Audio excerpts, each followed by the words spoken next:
Hello guys, this is your friend and we are back with a new fanfic. If you enjoying this fanfic then press the like button and subscribe my channel. Let's start fanfic.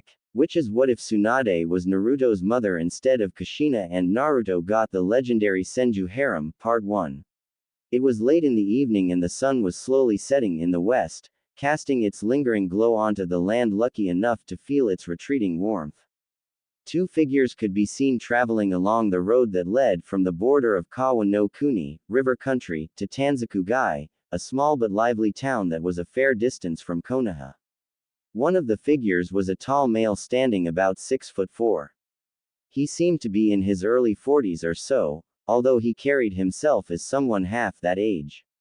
He had extremely long and spiky white hair tied into a ponytail along with two shoulder-length bangs that framed both sides of his face. Red lines ran down from underneath his eyes to his jawline, and a unique head protector with the kanji of oil was emblazoned across the metallic object firmly rested upon his forehead. This man was Jiraiya, the famed toad sage of the Densetsu no Sannin, legendary 3 ninja, a former student of Sarutobi Hiruzen, the Sandaime Hokage, third Hokage, Shinobi no Kami, god of ninja, and the professor. Jiraiya is also the author of the popular adult fiction book series called Ika Ika and is a self-proclaimed super pervert. The man walking next to him was roughly 5'11" and looked to be in his early to mid-20s. He wore the standard Konoha ninja uniform, a green flak jacket appropriate for his rank along with a short-sleeved and high-collared white coat with red flames adorning the edges that reached just past his knees. He had bright blue eyes and spiky blonde hair with bangs that stretched down to chin length and surrounded both sides of his face. He was considered quite handsome by the female populace of his native village and even beyond that, to the point that some instances of infatuation came from his physical appearance alone. This man was Namikaze Minato, the famed Konoha no Kiroi Senko, Konoha's Yellow Flash, Yondaime Hokage, 4th Hokage, and former student of Jiraiya. The two famous shinobi were on their way back to Konoha after successfully negotiating and signing an alliance with Sunagakur no Sato, village hidden in the sand, and its leader the Yondaime Kazekage, 4th Kazekage. Normally, it would be considered strange for a kage of any village to be traveling in such a small party since, whenever it was suitable, he would be accompanied by at least a squad of Anbu or other shinobi of Jonin level. However, this obviously wasn't just any normal traveling duo. With both being cage-level shinobi, the thought of even planning to attack them when they were together would be seen as complete lunacy by a majority of the strongest fighters out there in the elemental nations. They were both considered among the strongest in their own respective generations, maybe even the strongest depending on who was asked, and would only be stronger as a cohesive unit made up by a longtime teacher and student. In short, a protective detail was virtually unnecessary since an attack on the two was practically suicide. Well, Minato, at least we made it to Tanzakugai. Guess we won't have to sleep out on the forest floor tonight, Jiraiya spoke jokingly with a smile and a slight nudge to his pupil's side. Minato let out a small chuckle. I suppose you're right, he replied before looking a little wistful. And even with the Hiraishin no Jutsu, flying thunder god technique, to travel faster, I'd rather take a little time to relax and stay away from the paperwork back home. Celebrating a new alliance by checking into a nice hotel and going to a bar in the town sounds like a perfect excuse, doesn't it? The blonde nudged back good-naturedly. Now you're talking. The toad sage exclaimed in enthusiasm. Sake sounded perfect at the moment. Hell, we might even get you lucky tonight, he said cheekily as he smacked Minato on the back, making the blonde slightly buckle in his steps. Soon enough the two shinobi found an adequate hotel and booked a room immediately after entering the decently sized gambling village. It wasn't that much longer after that they went to the best bar near their hotel and unexpectedly met up with a familiar face enjoying her own free time. The person they found in the bar was a woman with blonde hair, of which was tied into a long ponytail that reached down to her lower hip with chin-length strands framing both sides of her face, a diamond-shaped mark imprinted on her forehead and striking brown eyes. If she were standing, she'd be about 5'4" with a frame that was covered by a green haori with a kanji for gamble on it. Underneath her robe was a sleeveless gray kimono shirt along a dark obi around her waist and matching her short pants. However, her most prominent features were her extremely sizable S, which were about 106 centimeters according to Jiraiya's keen intellect. She's what most individuals would consider extremely attractive. The Toad Sage's eyes lit up in pleased recognition. Harem, it's been a while. I didn't expect to see you here tonight. The woman that Jiraiya called out to was none other than Senju Tsunade, the slug princess and only female member of the Densetsu no Sannin. Along with being the last living member of the Senju clan, she was also the granddaughter of Senju Hashirama, the Shodai Hokage, first Hokage, and grandniece of Senju Tobarama, the Nadaime Hokage, second Hokage. With her aforementioned role in the Densetsu no Sannin, having the Sandaime Hokage as a teacher along with Jiraiya went without saying. Besides those bigger facts about herself, she was also credited by most as being the most beautiful woman in the world, which was of no surprise to those who have gazed upon her. It was also thanks to her efforts in healing and curing poisons that Konoha was even able to win the Second Great Shinobi World War, earning her the title of being the greatest Iryo Nin, medical nin, in the elemental nations. When Tsunade turned to see who called to her, the woman expected to see a debt collector. However, she was instead greeted to the sight of her old teammate Jiraiya and his former student and current Hokage, Namikaze Minato. Jiraiya, Minato, what are you two doing here? Asked Tsunade as she set down her saucer of sake and turned around on her barstool. Minato and I just arrived in town just a little while ago. We just trekked through Kawa from Suna after negotiating an alliance between Suna and Konoha, replied Jiraiya with an almost hidden smile. The famed medic noticed the corner of his mouth twitch upwards. So I take it that the discussions went well since you're here. Celebrating, maybe? Queried the slug princess. Yeah, they ended fine, great, actually. Although the whole process was tough thanks to the Yondaime Cage. He kept on trying to make the alliance favor Suna more instead of making it equal to both villages. It also didn't help that he made several snide remarks about Konoha being too soft and weak, replied Minato with a frown. He didn't like the Yondaime Cage much. He often found him to be a rather cold and uncaring individual, especially with the way he ignored or passed off his pregnant wife, 3-year-old daughter and 2-year-old son as if they meant little to him. It was at this point that Minato finally noticed the young teenage girl who was quietly sitting next to Tsunade. The girl in question looked to be about 15 and was holding a little piglet in her arms. Her name was Shizune, Tsunade's apprentice and the niece of the female Senju's late lover, Kato Dan, a renowned shinobi of Konoha. When Minato saw her, he greeted the raven-haired adolescent kindly, causing a slight red tint to appear on her cheeks. Quickly trying to shake it off, she then bowed and greeted him respectfully by referring to him as Hokage-sama. Minato merely brushed off the official reception and told her to call him Minato, not by his title since they weren't currently in Konoha and he wasn't in the mood to be too businesslike. This only caused Shizune to blush deeper at being able to call probably the strongest shinobi alive in such a familiar way.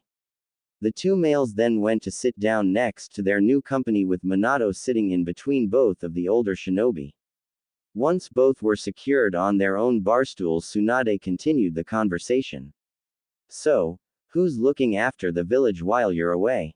Please tell me you didn't leave the village in the care of those old fossils Kaharu, Homura, Danzo or anyone else on the council? She asked. She never did like those 3 power-hungry old farts, what with them acting like they knew better than everyone else no matter the situation, and would often try to usurp the authority of others, especially the Hokages if they didn't agree with his decision. While they couldn't officially do anything, they could definitely bring on the guilt and play on people's emotions to get the rest of the council to change their minds. Danzo was reputably exceptional at doing so. Nah, we left Sensei in charge until we get back, said the white-haired male. Tsunade nodded absently while twirling her saucer. So, Minato, how is life being Hokage? She asked before taking a savory sip of her sake. The younger blonde clicked his tongue in an exasperated fashion. Hard. Especially with all the paperwork I have to do and all the meetings I have to attend with the council. It doesn't leave me any time for a social life either, replied Minato as he took a sip of his own freshly ordered alcohol. What about that cute little redhead Anbu girl from Uzushiogakure, village hidden by whirling tides, you were seeing? Kushina, wasn't that her name? Jiraiya inquired with his chin being held by a calloused hand. It kind of didn't work out. I wanted to start a family with her, but 2 years ago she told me that she wanted to focus more on her career rather than having a relationship, Minato answered with a heavy sigh. Sorry to hear that, brat, Jiraiya said regretfully. He personally thought they were doing well, but sometimes it just wasn't meant to be. Minato only brushed Jiraiya off, saying that it was okay and that he was over her anyway at this point. So, drawled a now slightly tipsy Tsunade, I guess that means that you're back on the market for all those eligible ladies out there who want to be the next Mrs. Namikaze, she finished with a smirk. I guess you could say that, and would you be among those ladies, Tsunade Harem? Asked Minato with a small and playful smirk as he took another sip of sake. Ha, you wish, brat, laughed Tsunade as she took another large sip of sake from her saucer before refilling it. Over the next 4 hours the three talked about all kinds of various topics, switching back and forth from what came to mind in relation to Konoha and just about anything about the world in general. Not much of what was discussed would be remembered due to everyone's mental state being affected by the continuous alcohol intake, but they were enjoying themselves nonetheless. Of course, the young medical apprentice wasn't one to dabble in such activities for very long, mostly because it wasn't her thing and somebody had to be the rational and coherent one between her and sensei. That's why Shizune had left 2.5 hours prior to take care of the piglet at her own shared hotel room before turning in for the night. As she left the bar's doors she could only hope that the three would behave themselves since sticky situations weren't afraid to rear their ugly heads into the lives of eccentric shinobi, especially of those where alcohol was involved. Just past the 4-hour mark Jiraiya had passed out drunk on the bar counter with drool leaking carelessly from the corner of his mouth. Tsunade and Minato continued to talk with one another, however, and easily ignored the snoring and drooling toad sage. As they talked they continued to down more sake, becoming so intoxicated that the two cage-level shinobi began to flirt with one another. You know, Tsunade, I had the biggest crush on you when I was a genin, Minato slurred, wobbling a bit even in a seated position. Tsunade snickered slightly with an immediate hiccup following. Well, I'm honored, Minato-kun. Tsunade replied in the same fashion. The two continued to flirt back and forth like this until Tsunade suddenly said, maybe we can have our own little party, back at my room, to celebrate Konoha's new alliance with Suna, giggled a fully inebriated Tsunade like a little school girl. Lead the way, Haim, said the equally intoxicated Hokage. Soon enough, the two drunken shinobi staggered away from the bar, leaving the passed-out Jiraiya to his lonesome as he let out a few lecherous giggles from an apparent dream he was having. He would later be promptly thrown out on the street soon after they left when the bartender decided to close up. The two blondes reached Tsunade's room at the same hotel where Minato and Jiraiya were staying at and entered the room. The instant the door was closed they quickly and drunkenly began removing each other's clothing and proceeded to examine one another in a disorderly yet heated passion. For most of the night grunts and giggling could be heard coming from Tsunade's room, sounds that didn't quell until very late into the night. Next morning in Tsunade's room. Late the next morning, Tsunade slowly woke up with a groan due to the massive hangover that she was currently feeling and the light blaring from the sun in her eyes, prompting her to turn over on the bed and face away from the window. Ooh, my head, that's the last time I celebrate with Jiraiya and Minato like that, thought the weary Tsunade. After a little stretching and trying to blink away any mental and physical blurriness she froze and came to a stark realization. She was. Then she heard a groan next to her. Ever so slowly she turned her head to the space on the bed to her right. Trepidation quickly filled her gut more and more with every fraction of a second that went by in the process until her brown eyes gazed at the bare back of a man with spiky blonde hair. The reaction was instantaneous. Ah! Screamed Tsunade as she jumped out of the bed and pulled the bed covers with her to cover her modesty. As soon as she pulled the blanket, the man next to her jerked over the side and fell off the bed, crashing onto the floor and causing him to groan again, this time in even more pain than his own previous and quickly interrupted hazy awakening. After a quick moment or so, the mystery man slowly sat up from the other side of the bed, holding his head from the painful hangover he was sporting and from the large bump that was forming on his head after hitting the unforgiving bedroom floor. It was as the man's head peeked over the mattress that Tsunade realized who the man was. Minato! Tsunade shouted. Minato cringed at Tsunade's loud voice, easily increasing the throbbing pain in his head. It was when he gained his bearings and looked at Tsunade's shocked face that a confused look swept across his visage. Tsunade, what are you doing here in my room? He bluntly asked. Your room. This is my room, you idiot. I should be the one asking that, not you. Not to mention, why are you in my bed? Exclaimed Tsunade, and she pointed at him angrily with a shaking finger. Huh, sounded Minato as he looked down at himself and saw that he was indeed as a jaybird. Upon realizing this, the young man's face turned bright red before he quickly grabbed a nearby pillow to hastily cover little Minato. What happened last night? The last thing I can remember is the two of us drinking and talking while Sensei was passed out. Minato groaned as he held his head from the lingering pain. The last thing I remember was, Tsunade drawled as she tried to remember what had exactly happened. When the memory hit her, their activities came back in a series of fast flashbacks, making the female Sannin suddenly turn bright red in embarrassment just like her fellow blonde. Weirdly enough, as Minato watched Tsunade's face turning various shades of red, he too began to remember what they did last night, causing him to blush even brighter than before, if that was even impossible. Quickly enough, an angry Tsunade focused all of her attention at Minato and pointed accusingly at him. You damn bastard. You took advantage of me when I was too drunk to think straight. Minato broke out of his momentary embarrassment. Me. I wasn't the one who was flirting like a hormonal fangirl at the bar. You were the one who started it all.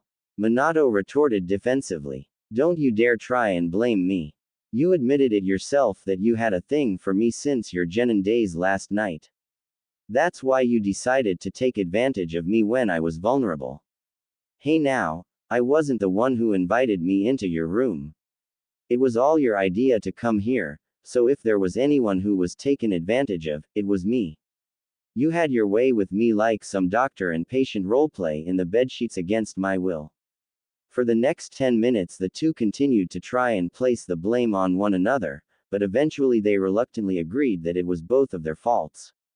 It wasn't long at all that they then hurriedly got dressed and decided that they would keep what happened a secret between the two of them, especially from a certain super pervert they both knew. If Jiraiya ever found out, he would never let either of them live it down and would most likely become another installment in his next book. After a few minutes, Minato quickly left Tsunade's room and decided to head back to his own on a lower floor, hoping that Jiraiya hadn't woken up yet. That is, if his sensei made it back. Just as he was about to open the door, an all too familiar voice cried out to him. Hey, Minato. When Minato turned around, he saw his sensei coming towards him from the stairs leading to the ground floor of the hotel. Jiraiya continued. Glad to see that you're up. I figured you'd still be sleeping like a stone from all the fun last night. You were about to come look for me, weren't you? Jiraiya asked as he came up to the blonde. Yeah, that's right, sensei, Minato let out nervously while secretly and immensely glad that Jiraiya apparently didn't make it back to see that he was absent from their shared room. The Toad Sage's face then gained a skeptical and semi-serious impression. It seems that I was left passed out in the bar by myself. I was even thrown out on the street where I just so happened to wake up a little bit ago. Jiraiya narrowed his eyes at the young Hokage. So why didn't you bring me back to our room last night? Well, you see, The thing was, stuttered out a nervous Minato as he tried to come up with a believable excuse, and failing quite miserably at that if his facial expression alone was anything to go by. It was at this time that Jiraiya detected a certain scent coming from the young man's person. Minato, what's that smell coming from you? Jiraiya closed in uncomfortably close and began to sniff his clothes. Is that perfume? He asked curiously. Minato began to get even more nervous as he silently cursed himself for not showering. It was extremely easy to deduce that he must have gotten some of Tsunade's perfume on his clothing when they were becoming familiar with each other. He knew that if his sensei recognized the smell, he would quickly understand what happened last night, something that Minato was confident would end his time among the land of the living. To only affirm Minato's growing fears, a knowing and very perverted smirk appeared on the Toad Sage's face. Listen, sensei, I can explain, began Minato as he tried to dig up anything from his reliable intellect to get him out of this situation. What's there to explain? Jiraiya exclaimed with a surprising amount of gusto. You got lucky with some hot young lady from the bar last night, didn't you, brat? He asked with his smirk growing in confidence. Huh, was Minato's intelligent response, not expecting this sort of response from the older man. Well, maybe in hindsight it shouldn't be all too surprising. Come on, Minato, I can smell the perfume coming off your clothes. There's no need to hide your manly triumph. If you had just told me that from the start, I would have understood. So who is she? Was it that smoking hot barmaid that winked at you last night when she served us our drinks? Or was it one of those young ladies at the nearby table who were eyeing you? Come on, you can tell me. Probed the massively grinning Jiraiya as he nudged his elbow into Minato's side proudly, wanting to hear all the details for his next book. Yeah, you're right, sensei. I guess I can't hide anything from you. Minato responded after a moment before letting out a silent yet huge sigh of relief. Jiraiya was getting a little too close for comfort there. So are you going to tell me all about how it was or who you were with? Jiraiya continued to nudge Minato even more, hoping to get as much details as possible and grinning like the pervert he proudly was. Deciding to change the subject quickly, Minato acted fast. Maybe later, sensei. How about we get going? If we leave now, we can reach Konoha before nightfall. Minato took the initiative by heading towards the stairs where Jiraiya thankfully followed. As they walked down the steps, Jiraiya, in his full-fledged super pervert mode, followed closely behind him trying to get any juicy information. Come on, brat, you gotta give me something. Is she a blonde, a brunette, maybe even another redhead? Is she a or a screamer? At least tell me if I know her. Come on, at least give me that. Jiraiya pleaded. Minato just ignored his sensei's wishes, all the while thinking, if only you knew, sensei. If only you knew. 1 month later, Tsunade was lying down on a bed in a hotel that she and Shizune have been staying at for a while, with the latter using medical ninjutsu to run a medical scan on her master. The medical apprentice's hand was resting above Tsunade's navel and sending small pulses of chakra to examine any irregularities.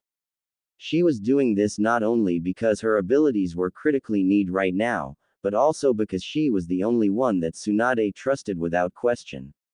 After Shizune finished her scan on Tsunade, she confirmed what Tsunade believed when she realized that she missed her period. She was pregnant. Tsunade bolted up from her laying position and quickly started to put on her clothes back on.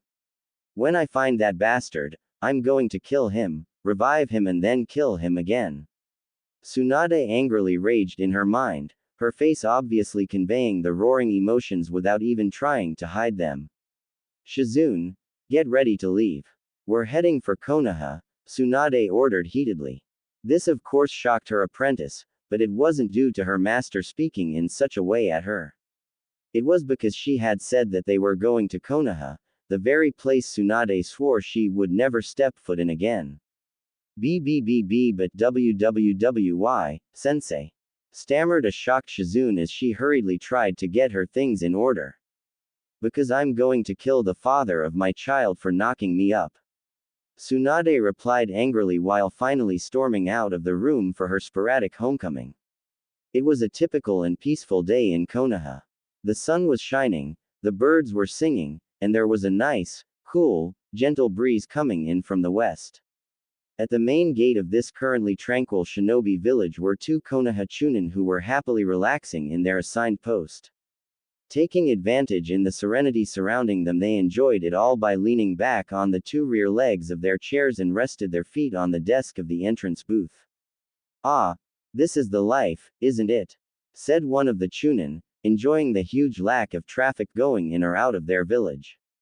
"Yeah, nothing to do but relax, enjoy the sun, and let life pass you by slowly," said the other with a content sigh.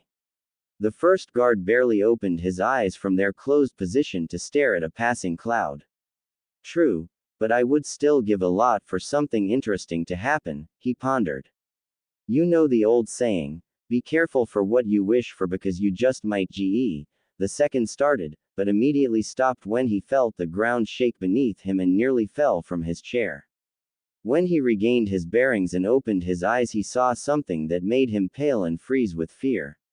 Senju Tsunade was back in Konoha after so long, and she was stomping towards them like some wrathful giant. For every step she took, the ground would crack in small spider web-like patterns, leaving a vengeful trail behind her.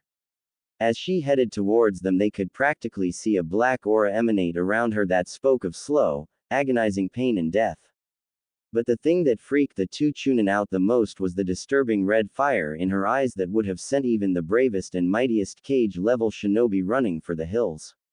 Scurrying behind Tsunade was a young teenage girl with short black hair who was carrying a small piglet in her arms.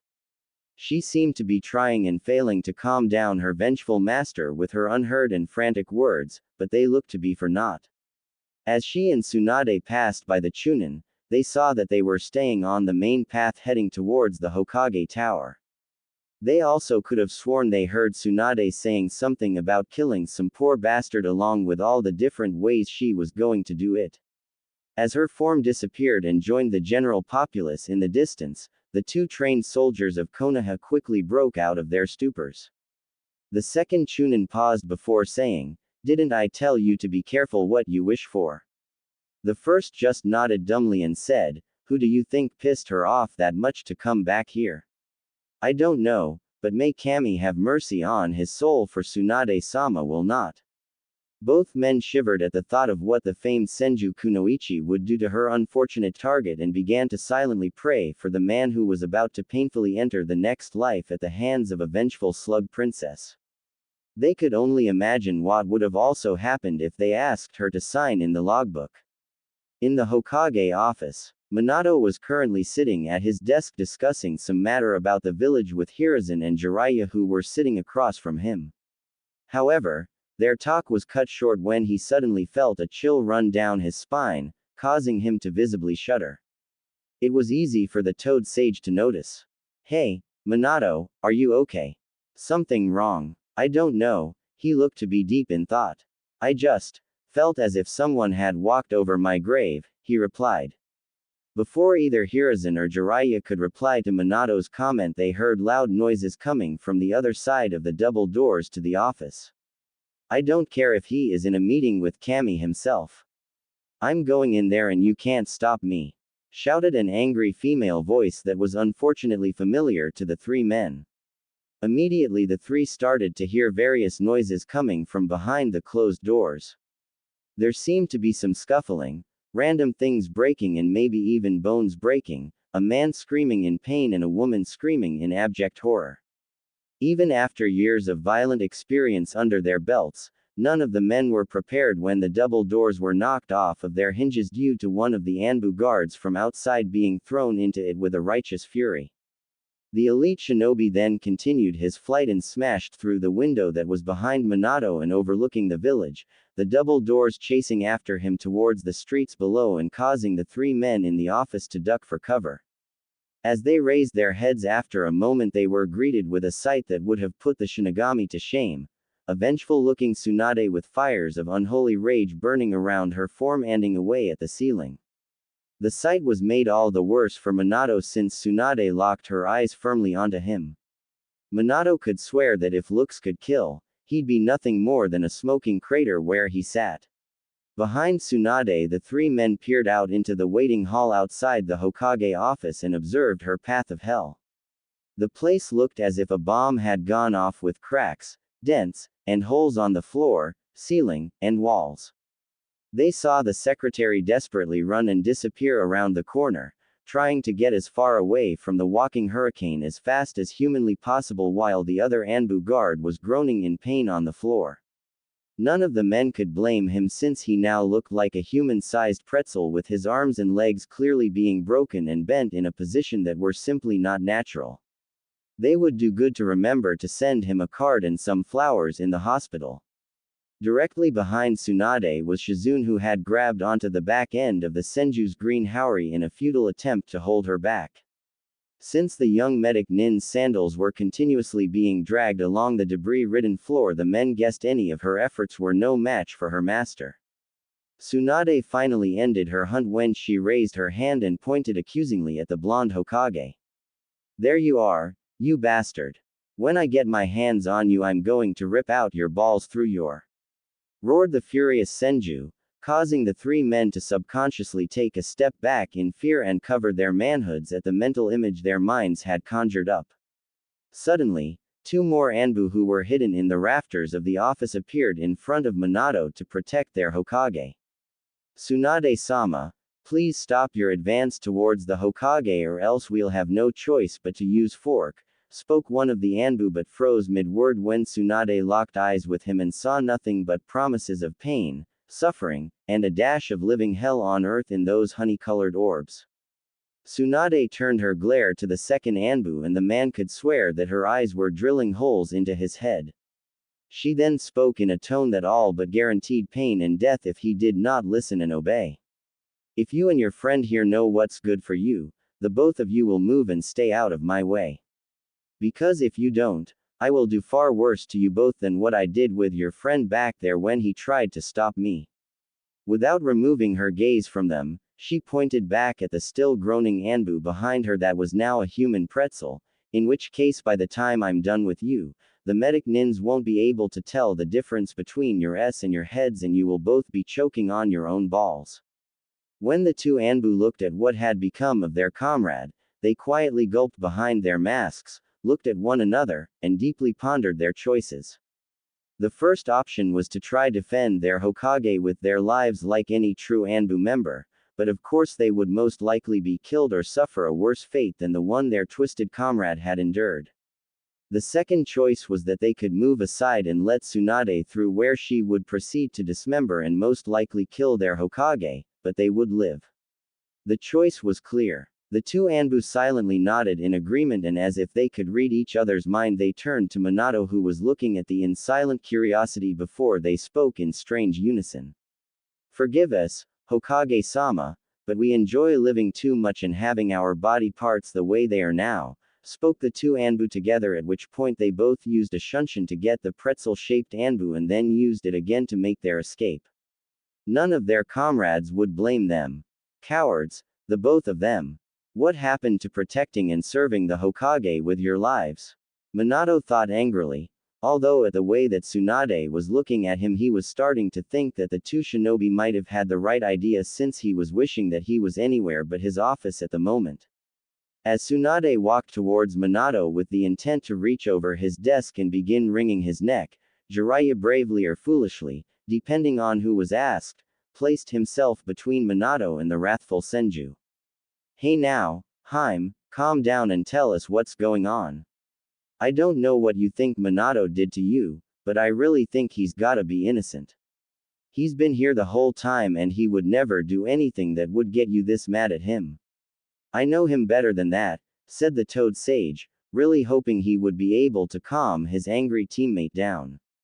Although as he tried, he recalled only one other time ever seeing Tsunade this mad. The one time he ever peeked in on her when she was in the Konoha hot springs.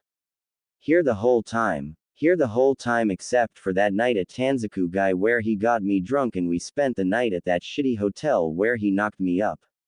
shouted the surprisingly angrier medic. Huh, Jiraiya muttered as all sound ceased around them.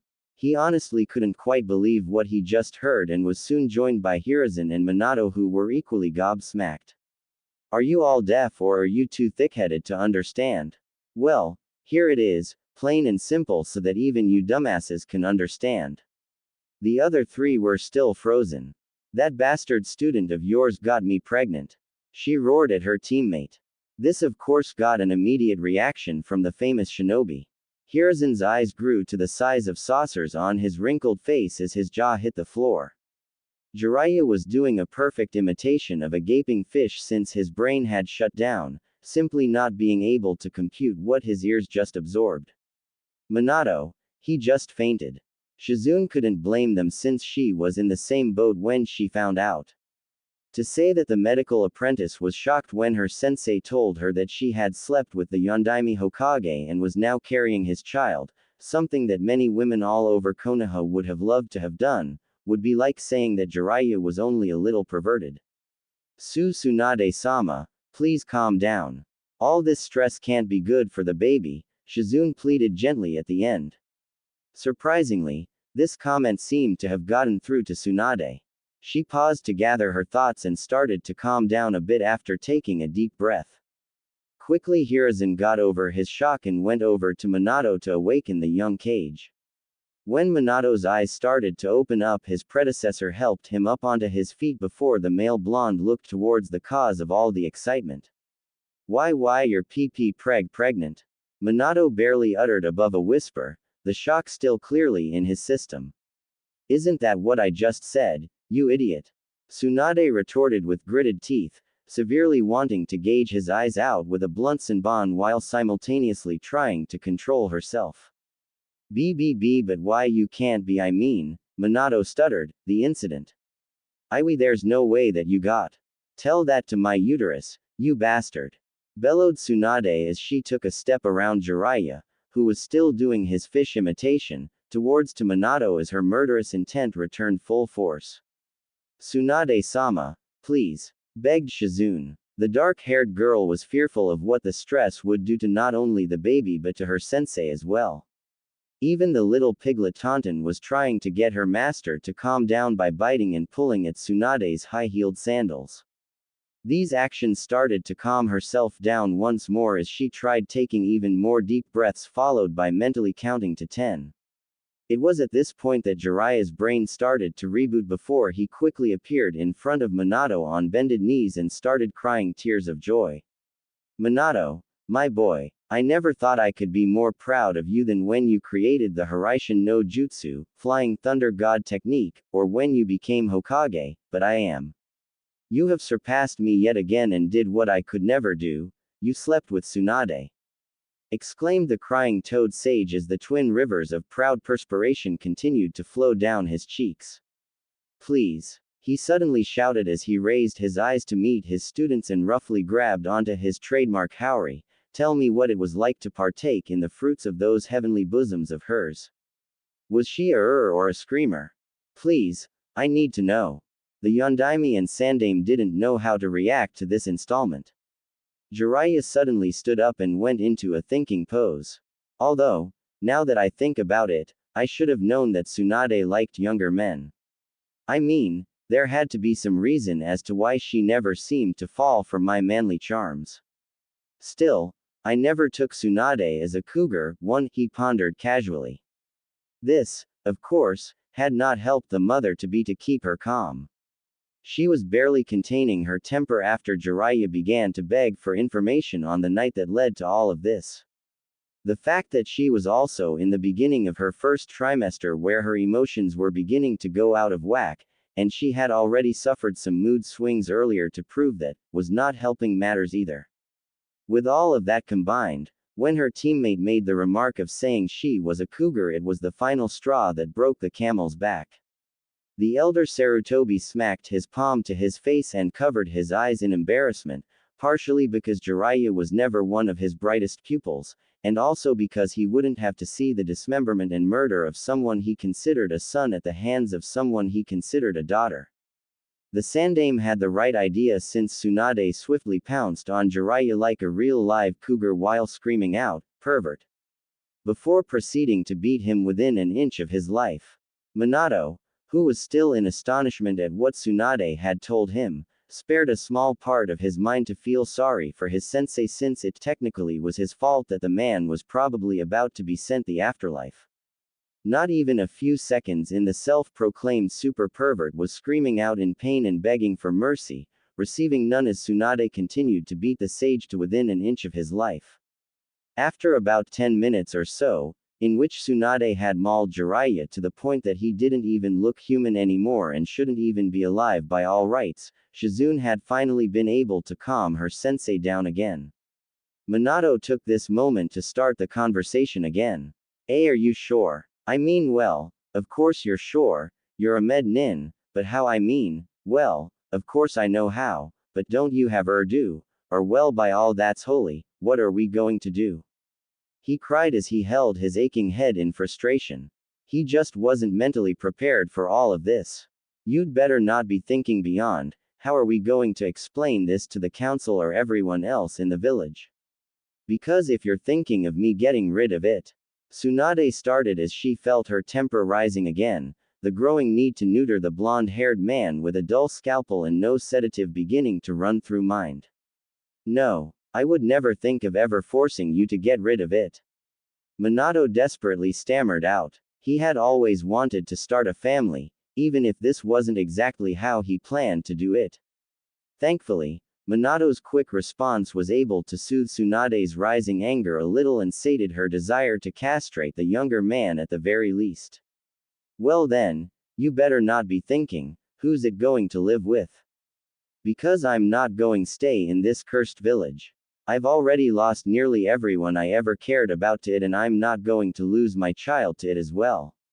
She declared with perseverance. This led to Minato and Tsunade discussing, more like arguing, rather, about what they were going to do. Dealing with the prospect of a newborn was hard in general, but in this context it might as well been planning to survive the apocalypse. As Tsunade and Minato were conversing, Hiruzen watched them and couldn't help but grin. While this certainly threw a major wrench in the works of both Minato's and Tsunade's lives, it just might prove to be a really good thing for both of them. Since, with a child, Tsunade might finally come out of her depression that she had been spiraling down since the loss of her lover, Dan, and her little brother, Nawaki. The wizened former Hokage knew that when she was with Dan they had often talked about having children and Tsunade made it obvious she wanted nothing more. Of course, that dream had sadly died with him. Now it seemed that fate had decided to finally give his former student some measure of happiness by giving her the chance to reclaim that dream. Even though he knew that Tsunade would be disappointed that it was not Dan's child she was carrying, it still didn't change the fact that it was her child. She would never get rid of it and would love it all the same, he was sure of that. He also knew that with a child there was a good chance that Tsunade might return to Konoha as well, although it would not be right now, but given time she just might. From personal experience, the Sarutobi clean head understood that the power of love between a parent and its child could heal almost any emotional wound. There was also the chance that this child could help Minato out as well since he had never gotten over the loss of his parents last year. They had been killed by Aiwa assassins who had somehow managed to sneak into the village. Their murder was retaliation for a major defeat that Aiwa had suffered at Minato's hands. Although Minato had killed those responsible, it still affected him greatly. What was not widely known was that he was secretly afraid to start a relationship with anyone. The doubt that was seeded into his mind from his loss gave him a small fear of not being able to protect those he loved. After the event it had taken quite a while for Jiraiya to get Minato out of his depression, but the blonde had never been the same. His and Tsunade's future child might be exactly what he needed to heal any lingering wounds to his heart. Hiruzen grinned a bit more when he thought of the child and about how powerful it would be considering the rich lineage that would flow its veins. Having its great-grandfather be the Shidaime Hokage, great-granduncle the Nadaime Hokage, mother the slug princess and strongest kunoichi alive, and father the legendary Konoha no Kiroi Senko, Konoha's yellow flash, and Yondaime Hokage, the potential seemed limitless. With just both its parents being cage-level shinobi alone, the child would be powerhouse, a monster in a good way, of course, a Hokage in the making that could very well surpass all the previous Hokages. The former Hokage then began to imagine holding an amazingly strong little warrior with godlike chakra control on his knees, and it made him smile all the more. As he thought about this, however, he also thought of something else that made him frown. Deciding to make himself known to the bickering duo, Hiruzen cleared his throat loudly so that they would take notice of him. Now that I have your attention, I believe that there is a matter that you are forgetting that is of great importance to discuss. What is it? Asked a still fuming Tsunade. Your child, or, to be more precise, its life, the Sandame sternly announced. Huh. Both Minato and Tsunade sounded in unison. Hiruzen eyed them to make sure they were paying the utmost attention. Tell me, Tsunade, does anyone else know that you are pregnant with Minato's child, or that you're pregnant at all? Other than you, Shizune, the pervert here, and this bastard? Then no, said Tsunade, pointing at Jiraiya and Minato respectively. Good, he replied. Good. Why is that good? Tsunade asked with a head brow. Your child's life would be in great danger otherwise. As why? Something like this is extremely dangerous and will not remain a secret forever. From the moment it is born into this world, your child will have a target placed on it by other villages, organizations, and factions of shinobi inside and outside of Konoha. The words seemed to start piercing into everyone's brains, so he continued. They will attempt to kidnap your child in the hopes of holding it hostage to force you to do what they want or to train it to fight for them. Other villages may just kidnap it and use it for breeding to rebuild the Senju clan in their territory, because even today your clan's power and prestige is still well known and respected all over the elemental nations. Many villages would love nothing more than to have that at their disposal.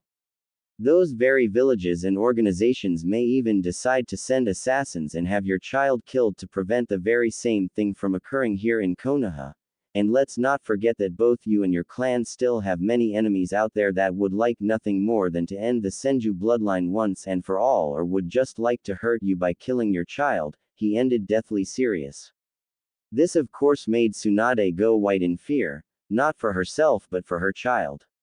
She hadn't really thought of the dangers her child would be in by her simply being its mother, and was only more focused on the here and now with her raw emotions guiding her to this point.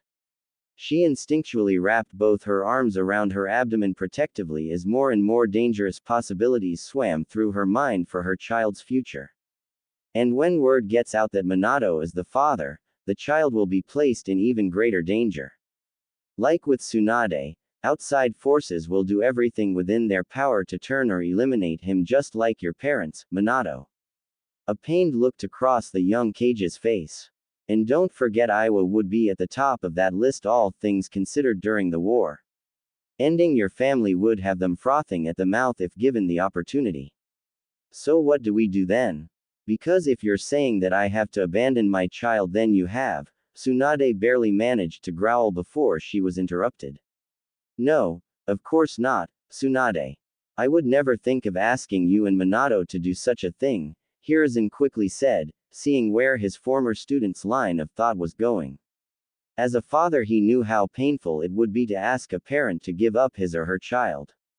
He himself would sooner rip off his own arm than give up any of his own children, and most certainly wouldn't ever ask someone else to do something that he couldn't. He also knew that if he did force her to give up the child, she would never forgive him. The heartbreak of losing her baby would also most likely send her into an even deeper depression, one that she would never recover from, and would inevitably cause her to drink herself to death. He didn't like the thought of adding another mental scar to his surrogate daughter and everyone close to her, all because of some rash decision. Besides, he knew Tsunade would protect her child no matter what, and from whoever tried to harm it. From past experience, they all knew that there was nothing in this world more dangerous than a mother protecting its child, especially if that mother happened to be Tsunade, and may Kami have mercy on whatever foolish soul that tried to do the child harm, since Tsunade definitely would not. What I mean, Tsunade, is that we have to be careful and plan out what we should do. That's all. If we don't, we could be putting your child in danger. That is all I'm suggesting, the old man said. He's right. We have to be careful for our child's sake at least. Perhaps you could come back to the village said Minato before being interrupted. No, I told you before I will not stay in this accursed village. Short of Shizune, too, and this child, I've lost every single member of my family and clan to it. I will not lose another person to this village again, she stubbornly said as she stomped her foot down on the floor, causing the room to shake and making her point clear. But, Tsunade, you can't go around traveling while you're pregnant. What if you're attacked? Or something happens and we weren't there to help? You're putting our child in danger, so please think what is best for it, pleaded Minato. I said no, and that's my final answer. Hirasne cut in quickly to prevent another argument from happening. Perhaps there can be a compromise, he stated, causing both Minato and Tsunade to look at the former Hokage. Like what? Tsunade asked with narrowed eyes. For the past several years, the small nearby farming village of Mihara has sent several requests to us asking to send a medic or medical nin to their village. Their community has no real doctor to treat the injured and sick, and they usually have to travel here to get any help, or send someone to bring back medical aid depending on the situation. Now, if they had their own doctor to train someone there, then they could help themselves. My solution is that you two, he indicated Tsunade and Shizune, go there where you can help the people and train someone to help with their minor illnesses and injuries that they suffer from. In doing so, there should be little to nothing for you to do. Also, since the village is near us and our patrol forces have routes near it, help can quickly arrive quickly and with little trouble given something happens to you while you're there. Not to mention that if Minato gives you one of his special kunai, he can use his Hiraishin no Jutsu to immediately teleport there at any time or when you need help. Therefore, you each get what you want. Tsunade doesn't need to stay in the village like she wants, but she is near enough so that help can arrive quickly if she needs it like Minato wants. Also, the village of Mihara even gets what they want, so it's a win-win for everyone, he finished as he picked up his pipe from the floor, it having dropped from his grip when Tsunade made her announcement following her dramatic entrance. He then lit it and started to puff smoke out to let the calming scent of tobacco filter through his nostrils. After Minato and Tsunade heard Sarutobi's solution, they thought about it for a few minutes and both nodded in agreement. To them it seemed acceptable enough to ease each other's minds. Fine then, I'll just get some things from the hospital before I head out to the village to set things up.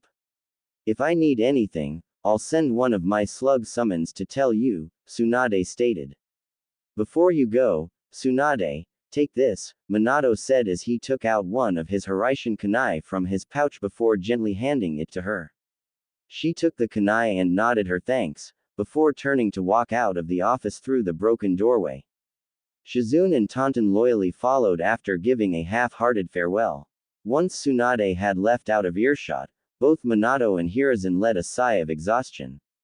Their talk with Tsunade and the bombshell she had dropped had drained them both more than they had thought possible.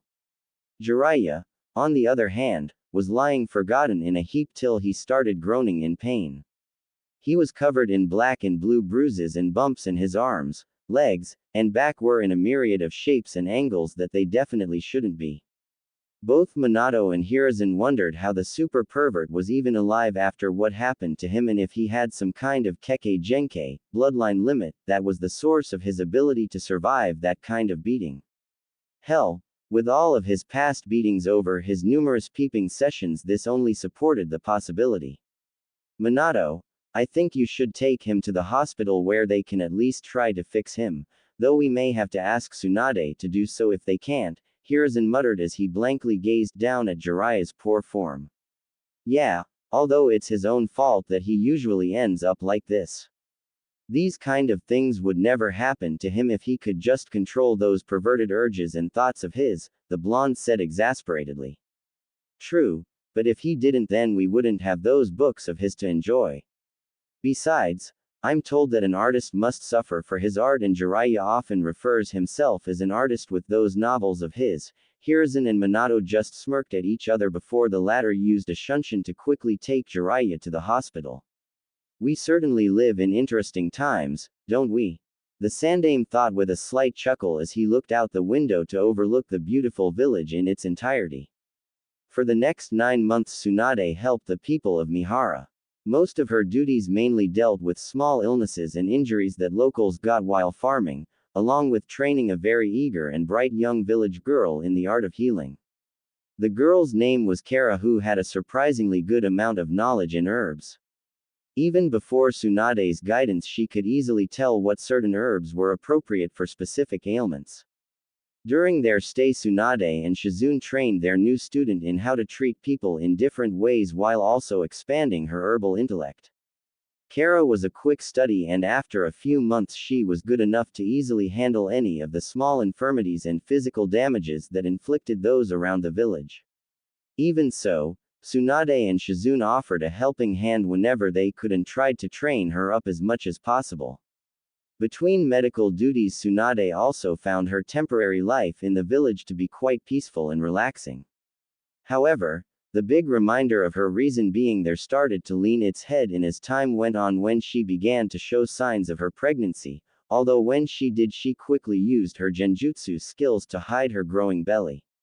It was only released in private, understandably so, to keep anyone outside her little circle from finding out.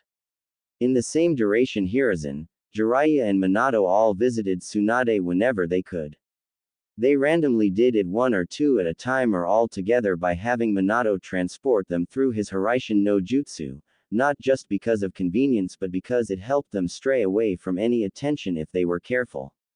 However, before this point they knew they had to deal with Tsunade's abrupt appearance in Konoha, since she definitely raised plenty of questions to say the least.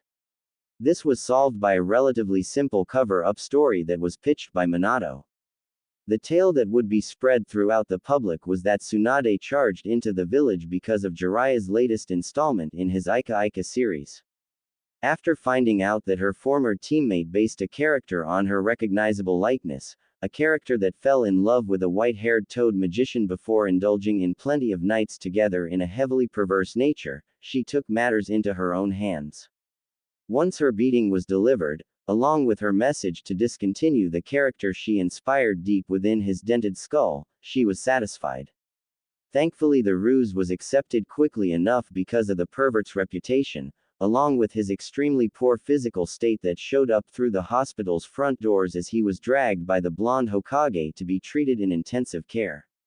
To anyone that knew of Jiraiya enough, this wouldn't be the first time his less than innocent thoughts and actions got him a good beating from Tsunade, and it certainly wouldn't be the last.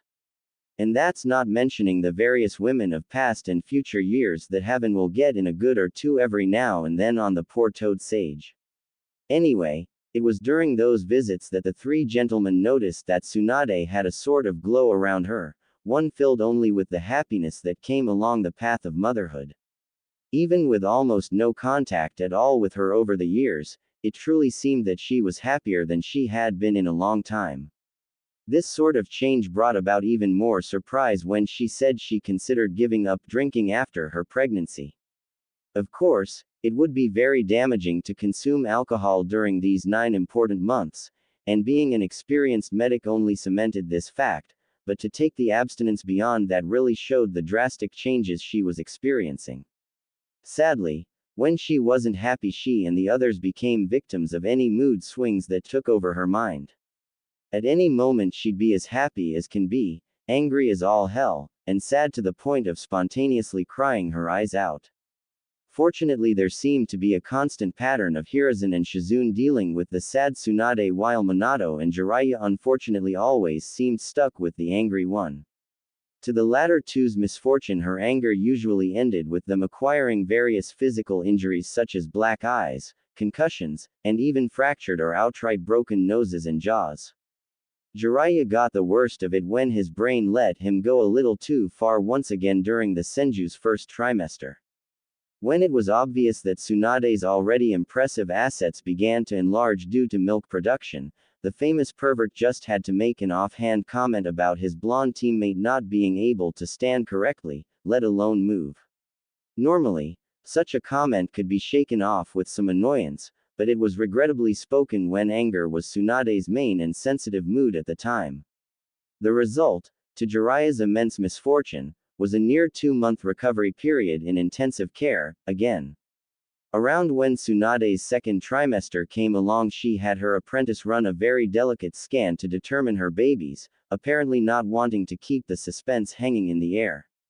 When Shizune completed the procedure, she happily revealed Tsunade was going to mother a son, causing the Senju to have another of her more frequent and genuine smiles and Minato to pause in his tracks before promptly fainting. A little while after the Hokage came to, Minato already had a name in mind for his future son. Naruto. The very same name of the main character in Jiraiya's lone non-erotic novel, The Tale of the Utterly Gutsy Shinobi. It did take a little research on Tsunade's part to make sure her son's name came from something that wasn't perverted, but she agreed. Soon after, both Tsunade and Minato took it a step farther by naming Jiraiya and Shizune as Naruto's godparents. Even Hiruzen was welcomed to take on a grandfatherly role in the unborn child's life, most in part from being the closest thing to a father Tsunade had after losing hers during the First War. Needless to say, they were all greatly happy and honored and were looking forward to being important parts in Naruto's life. It was a few months later when the magical moment came and Tsunade's water broke before she went into labor. Thankfully, everyone was prepared and transported the Senju to a private room in Konoha's hospital, one expertly sealed off to everyone but the 5 that had been in cahoots in the last 9 months. With Shizune overseeing the delivery, everyone was excited beyond belief in their own way. Minato himself was believing more and more by the second that this would be the happiest day in his life. If only he knew how significant this day in history would become. Ah! Screamed Tsunade as she was starting to push, fully clad in a hospital gown and a sheen of sweat coating her face. Come on, Tsunade, you're doing fine, Minato said in soothing excitement as he stood next to the mother of his child. Tsunade gulped in more air to let out another agonizing scream. Damn you, Minato. This is all your fault, you bastard. She roared at the Hokage as she crushed his hands that held hers as a sign of support. The blonde male did his best to not grunt in pain, but he couldn't help himself from falling to his knees from the woman's deadly grip. That's it, Tsunade-sama, you're nearly there. I'm starting to see the head. Shizune exclaimed. Just hurry the hell up and get him out of me. Tsunade shouted back. You're doing great, Tsunade. Just a little more and it'll be all over soon, encouraged Minato. Oh, don't give me that. I wouldn't even be in this mess if it wasn't for you. Screamed Tsunade. With a sporadic mind in the heat of the moment, she suddenly raised her free hand to strike the young Kage in the face. Before she could hit him, though, Minato quickly used the Kawarimi no Jutsu, substitution jutsu, to replace himself with the nearest thing to him, which, unfortunately for the target, was Jiraiya, who was quickly launched through the wall by Tsunade's punch. Sorry, sensei, but better you than me, Minato thought sympathetically as he gazed at the Jiraiya-shaped hole in the wall. The legendary shinobi's legs were sticking out and dangling over the broken piece of the wall and were the only parts of him visible from his laid position on his back. Luckily, the room he burst into was empty, leaving no one but the small group to hear his groans of misery. Minato was pulled out of his train of thought when Tsunade screamed again. Get this brat out before he kills me. It's almost done, Tsunade-sama. Just one more push. Shizune eagerly encouraged. You heard her, you're almost there. You can do it, Minato added with a growing smile. Tsunade honed her honey brown glare at him. Shut up. I'd like to see you try and push out a brat that doesn't want to leave. It was but another minute or so when Tsunade gave one final shout of exertion and the first cries from a baby silenced the room. Shizune wasn't stopped, and with a tender smile on her face she gently grabbed the newborn, cut the umbilical cord, cleaned and wrapped him up in a small blue blanket before handing him to a waiting Tsunade. Just as Shizune handed the baby to her master, she gently said, "Tsunade-sama, allow me to introduce you to your son, Senju Naruto." The tired but happy Tsunade gazed down at the still crying baby in her arms with glistening eyes. "Hello, little one," she cooed as she brushed her hands over the baby's bright blonde hair and round face, smiling with as much love as she could muster. Soon Naruto stopped crying as he looked to his mother to show his curious and bright sapphire eyes. After what seemed like an eternity of childish contemplation, he finally smiled back, making him look all the more adorable to everyone. "Look, he has Minato's eyes, not to mention his hair and face. He's like a mini Minato," Jiraiya said with a chuckle, somehow miraculously getting over his injured state in order to see his godson. "Yes, but it looks like he has Tsunade's nose, chin and ears. His skin tone is even a lighter shade like Tsunade's, and his eyes are the same shape as hers," spoke Hiruzen as he came over to see his grandson in all but blood. "He's beautiful, Tsunade-sama," gushed Shizune as she looked down at her new godson. She then wiggled her finger over Naruto's face, who was following it around with innocent eyes. "He is, isn't he?" Tsunade whispered more to herself. She couldn't keep the smile from her face as she took in every detail of her baby. In her mind, he was the most adorable thing she'd ever seen, and might as well have been the most beautiful and precious entity in the world. "Don't you agree, Minato?" she asked without looking away. "Definitely, and when he gets older he'll be a killer with the ladies," Minato chuckled with a slight gleaming gaze. "Hundreds will be chasing after him. Ha, like any of those little hussies or tramps are good enough for my sweet little Naru-chan. I'm not gonna let any of them even attempt to sink their claws into him," huffed Tsunade, never breaking eye contact with Naruto as he smiled back and even gurgled a bit as if laughing. This of course caused a series of chuckles to come from the others at the image of Tsunade being an overprotective mother and chasing away all the girls away from Naruto in his teenage years.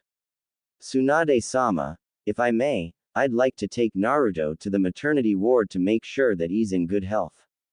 I also want to give you a sedative that will make you sleep for a while so that your body can rest and recover from the strain," said Shizune professionally. "Fine, but I don't want anyone but you touching my Naru-chan. Is that clear?" Tsunade requested tiredly, the excitement finally getting to her mentally and physically. "Of course, I wasn't going to let anyone go near him anyhow," the medical apprentice affirmed before proceeding to give Tsunade the sedative and taking Naruto into her possession. As she walked away, Tsunade was already drifting off to sleep while she started doing a little coddling herself to the newborn. "Come on, little man, come with your Auntie Shizune and let your mother rest," she affectionately said while walking out of the room with the men following suit. As they left the private room, Minato quickly sealed it with a special blood seal, one that would keep everyone except Shizune, Jiraiya, Hiruzen and himself from entering. When Shizune made her way towards the maternity ward for Naruto's checkup, Jiraiya and Hiruzen finally had a moment alone to give their heartfelt words to Minato. Jiraiya good-naturedly patted his student on the back. "Well now, Minato, my boy, I believe congrats are in order. You have a son. How does it feel to be a real father now?" "Good. It feels good," Minato replied with a proud smile that matched the rest of his happy expression. Hiruzen gripped the current Hokage's shoulder as he took a fresh puff from his now-lit pipe. "I'm truly happy for you, Minato. You'll make a fine father, no doubt about it. Though things may get rough between you and Tsunade with how you'll raise Naruto, I'm sure everything will turn out well between you." "Thanks, Hiruzen. Hopefully everything will work out okay," Minato replied appreciatively. "Well, now I think it's time to celebrate," Jiraiya jovially exclaimed. "Minato, how about we head back to your place and break out that bottle of rare sake you got from Mitsu no Kuni, Land of Honey, that you were saving for a special occasion? I'm sure the birth of your son definitely fits under that category. Besides, we can't let that sweet and delectable sake go to waste, now can we? I mean, come on, Anything from that country is some of the best stuff around.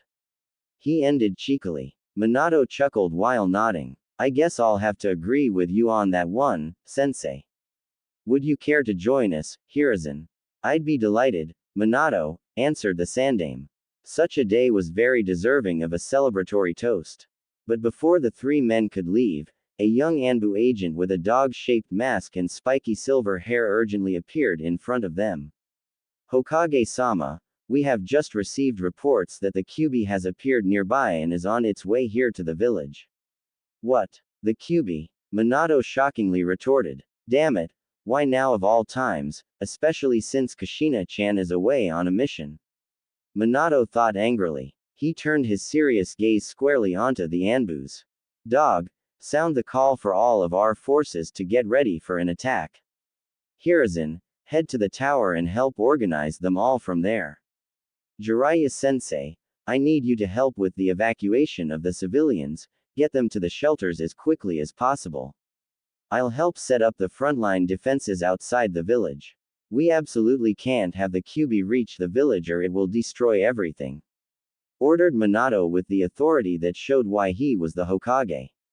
All the men responded, nodded in confirmation and quickly went to follow their orders.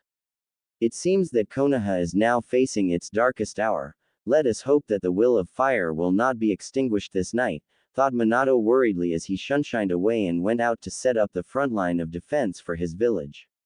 1 hour later at the front defense line. Only a few miles away from Konoha was the first line of defense where most of Konoha's shinobi were gathered and all were firm to protect their village with their lives. They were all quiet after given the proper orders and plans, their faces both displaying nervousness along with fierce determination as they waited for their target. They didn't have to wait long. From the horizon and quickly traveling in their direction was the Kyuubi no Yoko, the nine-tailed demon fox, the greatest and most fearful of all the Biju-tailed beasts, whose strength was rumored to be so great that a single swipe from just one of its 9 tails could raise tsunamis and flatten mountains. Despite the differences in power, the proud leaf shinobi were resolute in standing their respective ground, knowing that they were the ones that would prevent the annihilation of their village and their loved ones from being killed. When they finally made contact, they all fought the fox as best they could, firing off jutsus, weapons and a myriad of other strategies, but it was all for naught. Their attacks just weren't effective enough, and whatever damage the monster sustained quickly healed without any problem. When it became obvious how their military might was faring against their opponent, they simply did all they could to slow it down, costing more and more of the lives of their comrades as time went on. After about 2 hours of fighting, the demon was nearing Konoha and could be clearly seen from the outer walls of the village. It was there at the top of the main gates that Jiraiya and Hiruzen were watching the battle with growing concern. They knew that if something wasn't done soon, then the fox would easily reach their home and wreak havoc upon it. As they watched the struggle continue, they were soon joined by the Anbu captain who was previously commanding the frontline and was called back by Hiruzen to give a status update. The captain, who wore a tiger-shaped mask, awaited the Sandaime's words as he kneeled. Tiger, report, Hiruzen ordered sternly. The shinobi nodded. Currently, over half of our main forces are either dead or wounded. We're constantly being pushed back further and further, and at the current rate our defense lines will be completely destroyed in about 40 minutes at the least or an hour at best. Where's Minato? He was supposed to be out there leading them. Jiraiya stated. Ever since the battle started, he's been growing more anxious, especially with the huge lack of Gamabunta or any of the other great toad summons. Hokage-sama was with us when we first clashed with the Kyuubi, but after about 20 minutes into the battle he told me that he was leaving and left me in charge of our shinobi. His last order was for me to have them hold back the Kyuubi for as long as possible. When I asked where he was going, he informed me that he was returning to the village to prepare a jutsu that would stop the demon once and for all, answered Tiger. This of course confused both Jiraiya and Hiruzen. Neither could think of a jutsu that would be appropriate off the top of their heads. Yet, despite their confusion, the Sandaime quickly decided to take charge of the situation. Tiger, I want you to head back to the front lines to aid our forces in holding the QB back until the Yondaime arrives, he ordered in a commanding tone of voice with a seemingly powerful aura exuding around him, one that Jiraiya had not seen from his sensei in many years. Nevertheless, it served as a quick reminder of why his sensei was known as the Shinobi no Kami, the god of shinobi. The Anbu captain quickly saluted the former Hokage, acknowledging his orders and shunshined back to his previous commanding position among his comrades. After Tiger disappeared, Hiruzen turned to Jiraiya. I want you to follow along with him and summon Gamabunta. Help everyone hold back the Kyuubi with the best of your ability, but be extremely careful. I'll go back into the village to try and find Minato and get him back on the battlefield as soon as possible. Hopefully whatever plan he's cooking up is ready. Jiraiya nodded in acknowledgement and was about to head to the battlefield when he suddenly heard a familiar voice. That won't be needed, Hiruzen. Both shinobi turned around to see Minato behind them holding his 2-hour-old son in his arms. Minato, where the hell have you been and why have you brought Naruto here? Do you want him to get killed? This is no place for him, and where is Shizune? Jiraiya exclaimed. I sent Shizune to help out with the wounded in the hospital since the staff need all the help they can get with all the wounded coming in, answered Minato. But that still doesn't explain why you brought Naruto here, Hiruzen retorted strictly. A determined gleam appeared in the Hokage's eyes. The reason I brought him here is because he's going to save Konoha from the Kyuubi. The two older men looked confused, prompting Minato to elaborate. Naruto is going to save Konoha by becoming the Jinchuriki of the Kyuubi. I left to prepare the sealing. Jiraiya and Hiruzen quickly gained looks of shock. Minato, you can't. This is your son for Kami's sake. Jiraiya shouted. The new father lost a little of his composure and forlornly said, I know, but I have no other choice. Minato, how do you even intend to seal the Kyuubi into Naruto? The Kyuubi is wild and too powerful for any normal fuinjutsu, sealing techniques, to allow it to be sealed into Naruto. The only person who had the power to suppress a Biju and seal it away in something in this state was the Shadaime, and even then he had his Mokuden ability to help him, the Sandaime stated. I plan on using one of the Uzumaki's clan's fuinjutsu, one that Kushina taught me, the Shiki Fujin, dead demon consuming seal. It should be powerful enough to seal the Kyuubi away. A heavy sense of dread entered the pits of the two men's stomachs. Jiraiya, being well versed in fuinjutsu himself, said, Minato, you can't. You know damn well what will happen to you if you use it. The blonde nodded solemnly with the faintest sad smile. Yes, I know, I'll die. But still, how can you expect to seal the Kyuubi into Naruto? From what you told me, you seal the soul of the person into yourself, where the Shinigami will consume both you and the other soul, stated the Sarutobi clan head. I will split the Kyuubi's charka in two, where the yang half will be sealed within Naruto with the Hake no Fuin Shiki, 8 trigrams sealing style, while the yin half will be sealed within me with the Shiki Fujin. This will make sure that the evil influence of the Kyuubi will not affect or corrupt Naruto as he grows up. But still, Minato, this is your son. You know what kind of lives Jinchurikis have. They're either turned into human weapons or treated like trash and complete outcasts. The fear people have of the demons sealed away is too great to quell. If you have to seal the Kyuubi in a child, then at least try to consider someone else, Jiraiya said. How can I ask another family to give me one of their children to turn into a Jinchuriki when I myself cannot with my own son? Besides, you can't hope to imagine how hard this is for me to do, sensei. I know full well what kind of life I may be condemning him to, but I have no choice. Minato shouted back. The crack in his usually calm persona drove the point home into the minds of the two men. They knew Minato was the kind of person to follow this path and not waver if he could help it. They both lowered their heads in solemn resignation. Changing Minato's mind didn't seem possible at this point. Jiraiya was the first to break his silence as he gazed tensely at his student. If that's the case, then show me how to do the jutsu and I'll take your place. Naruto is going to need you to be there for him.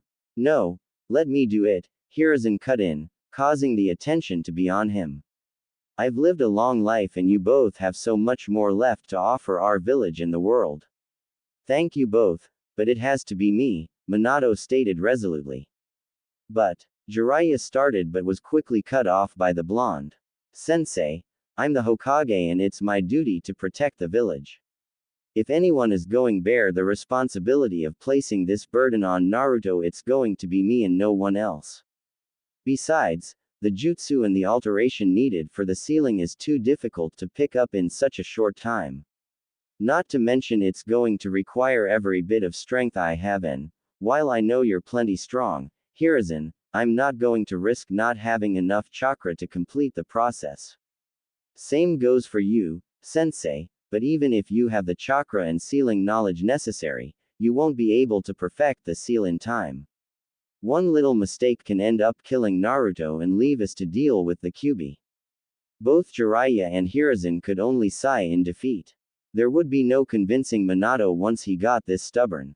The next 10 minutes were hastily spent helping Minato get everything ready for the sealing. Every small moment that went by filled them all with even more trepidation than the last, knowing they were basically preparing the death of someone, two of them along with many more held dear. The second the preparations were complete, a begrudged silence held itself in the air. However, they couldn't let it last long with the situation at hand and tried to give the best goodbyes they could muster. Hiruzen was the first to step up to the current and soon-to-be former Hokage. His wrinkled visage that normally held wisdom and happiness was broken by yet another dark chapter he'd experienced in his life, leaving a shimmering yet strong gaze in his eyes. Farewell, Minato. You are indeed the finest Hokage that Konoha has ever had. Your sacrifice won't go to waste and will only let our village prosper more alongside Naruto. You'll never be forgotten as a true testament to the will of fire, he said mournfully as he firmly shook the Namikaze's hand with his own while giving a gentle squeeze on his shoulder with the other. Thank you, Hiruzen, that means a lot, Minato replied barely above a whisper.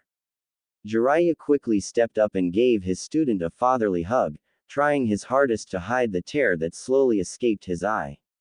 See ya, brat, he let out a bittersweet chuckle. No sensei could have ever asked for a better student. You have no idea how proud I am of you. Thanks, sensei, you were the best teacher anyone could ask for. That's why I want to ask you to do me one last favor. Anything, just name it, Jiraiya determinedly replied while stepping back and meeting his student's eyes. I have drawn a key to the Hake no Fuin Shiki into the abdomen of the scroll toad, Garotora, that will allow you to strengthen or weaken the seal. It'll naturally weaken over time, so it needs to be maintained properly. Minato smiled. It'll even allow Naruto to complete a special jutsu for his own unique use. Sensei, I also want you to train Naruto when he's older. He'll need to be strong enough to combat the threats that he will face in the future. Jiraiya nodded as if given an order. You have my word that I'll do my best, Minato. Hiruzen, if you don't mind, I've made you the executor of my estate. Everything is to be given to Naruto when he is old and strong enough to bear the responsibility, and I mean everything. All I have is rightfully his, and that includes the scroll on how to use and create the Hiraishin no Jutsu. It's locked away in my personal safe inside my estate's library. There are also some other things to carry out after I'm gone. It's all listed in my will and I'd really appreciate it if you could take care of them, Minato requested. Of course, Minato. I'll make sure that your last wishes are followed. Hiruzen replied with a bow of his head. Thank you, the blonde said as he looked down at his sleeping son one last time. Goodbye, Naruto. Know that I love you with all my heart and that my only regret is that I won't be able to see you grow up to become the fine man I know you'll become, he uttered sorrowfully before he kissed him on the forehead in farewell. He turned his away from the others to try and hide the tears that began to freely fall from his scrunched eyes. And hopefully you'll know how sorry I am from placing this heavy burden on you, but it's the only way I know how to save Konoha from the Kyuubi and protect it from the threats that will come in the future. The village will need the fox's power on its side to survive the impending darkness, and you're the only one I trust to hold it. I know you'll rise to the challenge and become the hero you're destined to be. The blonde regained as much composure as he could before turning to the Sandame. Hiruzen, there is one last thing I need you to do. Please tell the people that my last wish is that Naruto is to be seen as the hero he is for containing the Kyuubi and protecting them from it. If they should not, I beg you to make sure that both he and his mother are safe. I shall, Hiruzen replied with another bow of his head. Minato looked at both men one last back time and gave his best smile. Don't look so down, guys. It's probably best that this jutsu kills me since I'd probably die later on anyway. Once Tsunade finds out what I'm about to do, I'm sure I wouldn't survive her reaction. He chuckled with a sudden chill down his spine. She'd probably kill me in the slowest and most agonizing way possible too. The other two couldn't help but let out a minor laugh, as reluctant as it sounded. They could only imagine what the Med Nin would cook up once she awakened to hear the news. Sadly, whatever else that could be said was cut short as Minato quickly made his way towards the battlefield, leaving behind two sad yet proud gazes on his back. When he was near the front lines, he did a few hand seals and performed the Kuchio's no jutsu, summoning jutsu, making a giant cloud of smoke appear. It captured all attention, and when it cleared, everyone could see Minato standing on a toad that stood 100 meters high and wore a Yakuza gangster-like robe, along with a pipe in his mouth, a huge Dosu Yakuza sword on his back, and a large scar that went down his left eye. This toad was Gamabunta, the toad boss and the strongest of all the toad summons. Minato, what's going on? Why did you summon me? Gamabunta asked, his voice echoing around him for all to hear. I summoned you to help me fight the Kyuubi, Minato replied seriously. The chief toad finally laid his eyes onto the gigantic fox that was fast approaching them. A deathly serious ambiance overtook his being. Minato, you can't expect me to fully defeat the Kyuubi. I may be strong, but the fox is stronger. Yes, I know. That's why I plan to seal the Kyuubi into my son, Naruto, with a special jutsu, although in doing so it will kill me. The admission both shocked and saddened the mighty toad. Over the years he and Minato had bonded just like Jiraiya before him and held a special place in the hearts of all the toads. Are you sure that there is no other way to stop it? He asked feebly. He had a strong inkling that he already knew the answer. I'm afraid not, said Minato sadly as he kneeled and pat the toad on the head. Very well, if this is going to be our last battle together, then let's make it one for the history books. Gamabunta grunted and exhaled slowly. And know that I'll miss you, brat. I and everyone else at Mount Myoboku will always be proud to have had you as our summoner and partner. And I was proud to be able to summon you, Minato replied. Both man and toad then turned their focus on their opponent, fully intent on stopping its warpath. Minato quickly ordered the shinobi below to fall back to the village. They quickly did so after a moment's hesitation and prepped themselves to watch as their Hokage and his summon did battle with the Kyuubi. For several minutes after their first charge, Gamabunta dodged the fierce strikes of the fox's tails before going on the offensive. Suiten. Teppadama no Jutsu, water style, liquid bullet jutsu. He cried out ferociously. The giant shot of water launched towards the fox after its latest attempted attack. The jutsu struck head-on but did little more than soaking the beast's fur.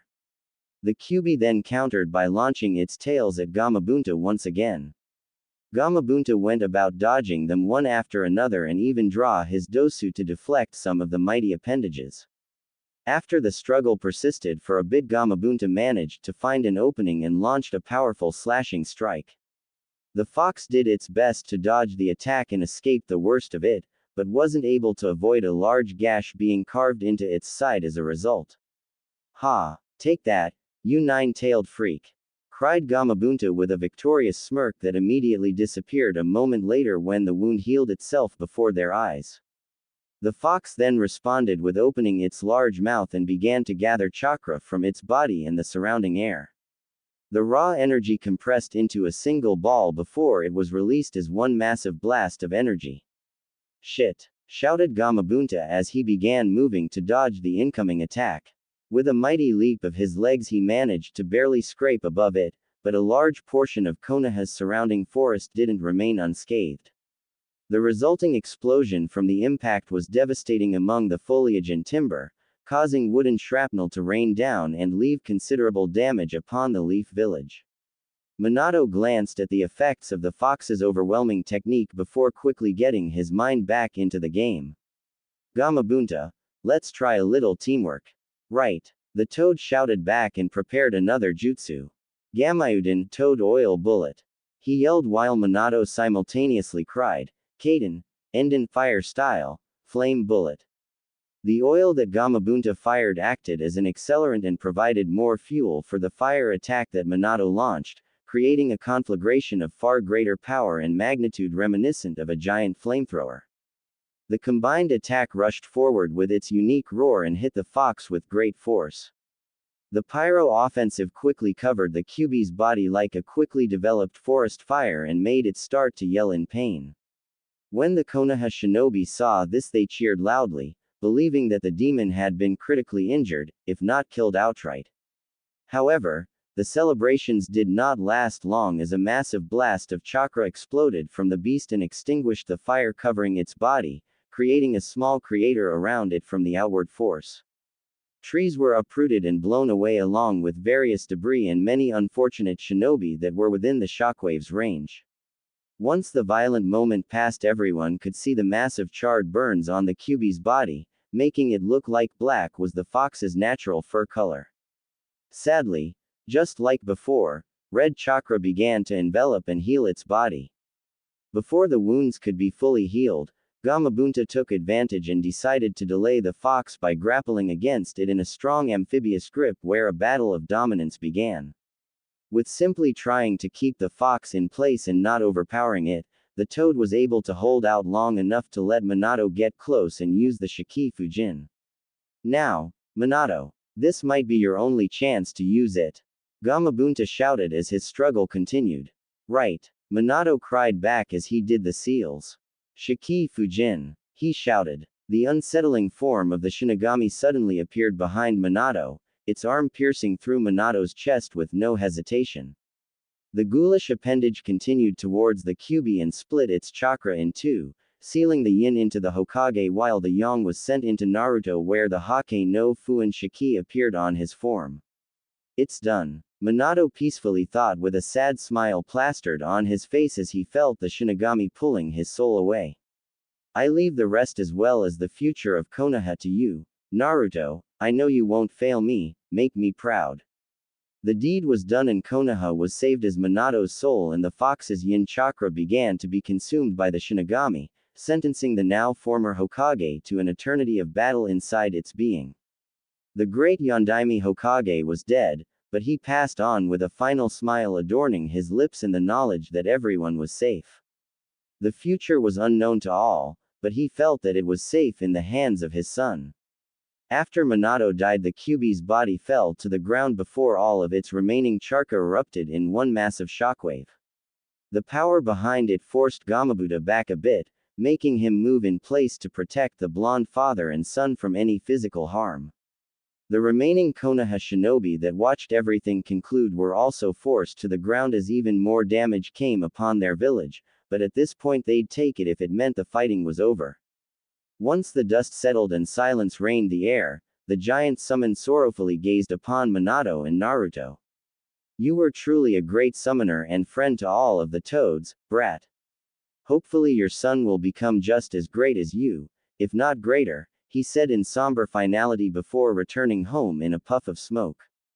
Soon after the toad's disappearance, the remaining Konoha shinobi gathered around the body of their fallen hero and took him back to the village to be buried and honored as the great man that he was. Thankfully, a certain Sarutobi was able to gather little Naruto before anyone else could. 2 days later, 2 days after the Kyuubi attack, the village was understandably still buzzing with activity. Nearly everyone was busy helping with repairs to the village, some parts more devastated than others from the fox's attacks and the conclusive shockwave. But even as the people were busy working, Their mood was still somber since it was only yesterday that the funeral service for the Yondaime Hokage and the other shinobi that died was held. There virtually wasn't anyone in the village that didn't lose a loved one, not to mention the loss of the village's greatest Hokage and hero had greatly affected every citizen of the Leaf and many others throughout the country. After the battle, it was decided by the Fire Daimyo and the Grand Fire Council that Hiruzen would retake his position as the Hokage. It was a bittersweet pill to swallow, but he knew it had to be done.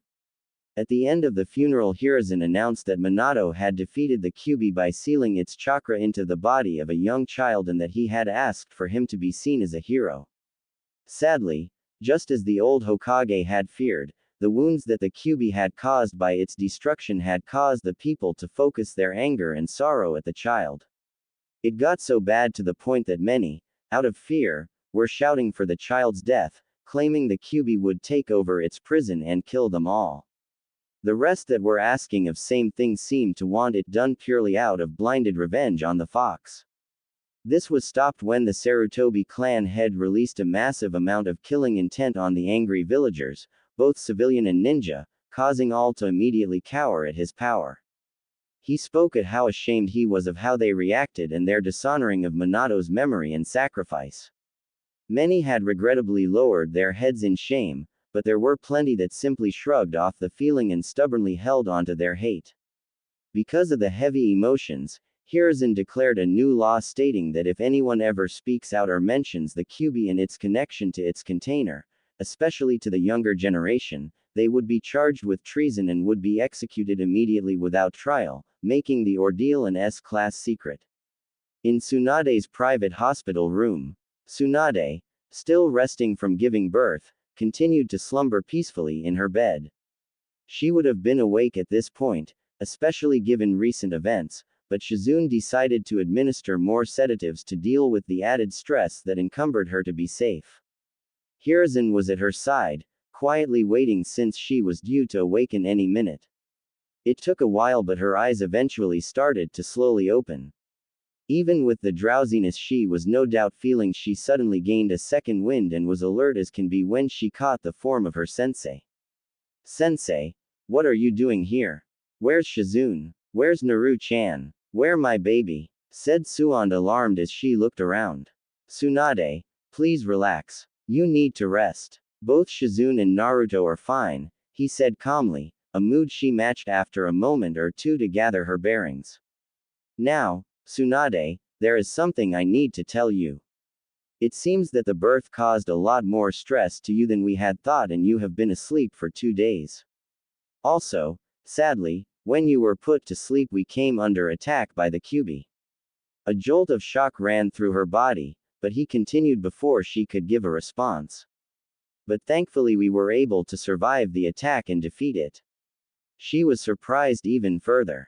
It was truly hard to fathom how the Kyuubi was defeated since its power was legendary. No one short of her grandfather could evenly fight the fox, and even then he had his Mokudan abilities to aid him. The only exception was one kunoichi named Uzumaki Kushina, who possessed a special chakra that allowed her to suppress the chakra of the tailed beasts and used it in conjunction with her chakra chain technique to restrain the creatures. Of course, more questions were raised in her mind since Kushina wasn't even around the village to properly deal with the threat. Hiruzen was able to guess her train of thought from the look of contemplation on her face and spoke.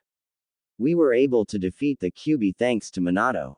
He used a special jutsu he created that allowed him to rip the Kyuubi's soul out of its body and seal it into a child. That child, I am sad to tell you, was Naruto."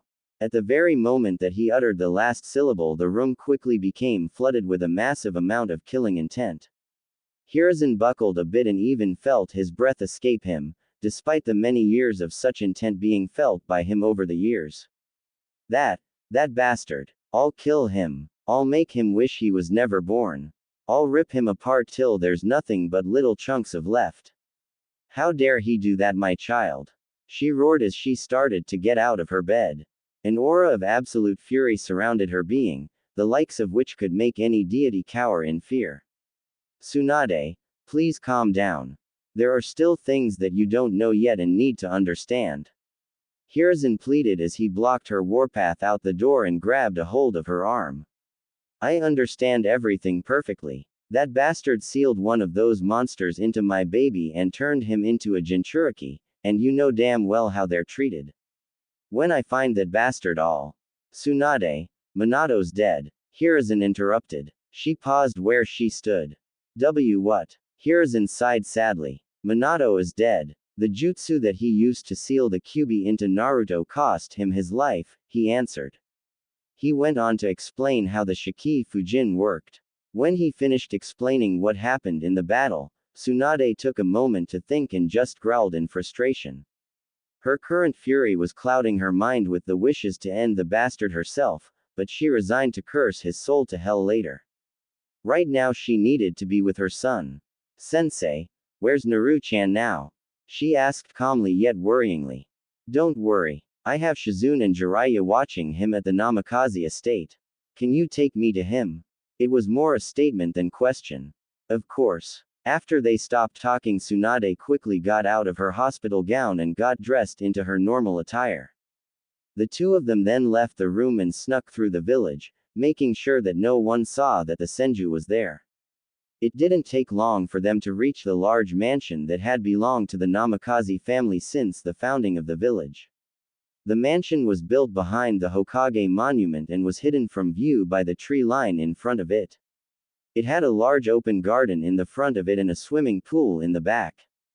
The mansion itself was a large marble 4-story building with hundreds of windows and a double-door entrance that the walkway from the gate lead to. Just from taking a look at its stature, it could be seen to fit dozens of people easily. The Namikaze family had the home built when the village was first founded. The family wasn't a special shinobi clan and were in fact simple merchants who had come when Konoha was built and did well for themselves with the opportunities they were given. They ended up being the wealthiest merchant family in the village due to owning over 51% of the businesses amongst the population and controlled most of the trading infrastructure. Minato was the first member of the family to become a shinobi, and despite him choosing the militaristic profession, he was also skilled in running businesses thanks to training from his parents. It was because of this training that the blonde was able to keep the business tradition running smoothly after his parents were killed. Yet, regardless of owning everything built from his family over the years, he hadn't lived on the magnificent property in a long time. He much preferred to have his own independence after he was promoted to Chunin. That choice was hammered down even more so after the passing of his parents. The memory of their murder would have been a constant and dark reminder in the home, no matter how much he renovated and cleaned the spot where they met their end. Even sealing off the room and ignoring it wouldn't have been enough. That didn't mean he forgot his place of kin, though. He still took the time to use the library when it was needed and even constructed a room to store all of the scrolls that held the techniques he gathered or created over the course of his career. When they entered the mansion, Tsunade and the Sandaime went into the main living room where Jiraiya and Shizune were taking care of Naruto. When the new mother saw her child with Shizune, she quickly raced over to him and desperately scooped him up.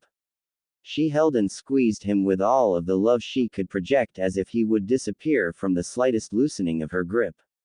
My baby. Thank the stars that you're okay. She happily cried before she looked down and examined the 3 whisker marks on both sides of his cheek. Is this result of the sealing? Tsunade asked Jiraiya. Yes it is, but don't worry about it. He won't be sprouting any fox ears or a tail if that's what you're wondering. It's normal to see a trait like that in Jinchuriki since it's sort of a way to show their connection to a specific biju. And don't worry about the Kyuubi harming him in any way. Minato placed the Hake no Fuin Shiki on him and there aren't many seals stronger than that. Jiraiya would have continued in his praise of Minato's skill as a seal master but stopped when Tsunade started to growl at him. The praise was just a quick reminder of what happened to her son. Jiraiya wasn't surprised that Tsunade felt this way. Despite his good intentions, Minato had placed a very heavy burden on their son, and he doubted Tsunade would ever forgive Minato for what he did. So what happens now? Shizune timidly asked from the side. It's simple, we're leaving. I'm not going to stay here and let my son become the village outcast simply because of what that bastard did him. I have no doubt that the villagers and many of the shinobi here will claim he is a demon and try to hurt him in any way possible, Tsunade snarled, daring either Jiraiya or the Sandaime to say otherwise. Jiraiya remained silent since he actually agreed with her. The people wouldn't take too kindly to Naruto's presence. A seed of contempt was planted in the hearts of many villagers and their future intentions could be dangerous if the newborn were to remain in his birthplace. Hiruzen knew this too well as he saw the reactions many had when details of the fox's defeat were revealed. You don't have to worry, Tsunade. I won't stop you from leaving if you really wish to do so. In fact, you have my full support, Hiruzen said resolutely. His students were clearly surprised, expecting him to instead argue and convince Tsunade to place her trust in the citizens of Konoha. What's the deal, sensei? I always pictured you as an idealist, asked Jiraiya. I am, but the sad truth is I know in my heart that if Naruto stayed he would be an outcast. I promised Minato that I would do everything in my power to see that both Tsunade and Naruto would be safe and the best way to do that is to let them leave the village. But wouldn't they see him differently if you announced his heritage? I'm sure they wouldn't think of him as a demon or hate him if they knew that he was Tsunade-sama and the Yondaime's son. Other than Tsunade-sama, he is now the last Senju alive and the son of Konoha's hero, Shizune stated. Hiruzen straightened up. Although that could happen, that would just place Naruto in more danger. If word about him leaked out, eventually other villages and shinobi groups would target him. With his lineage and containing the most powerful of the Biju, all kinds of enemies would stop at nothing to capture or kill him at every chance they get.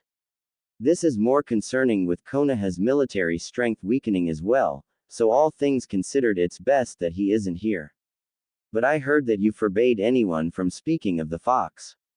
Besides, you didn't say who the child was exactly, so no one knows that Naruto is the container.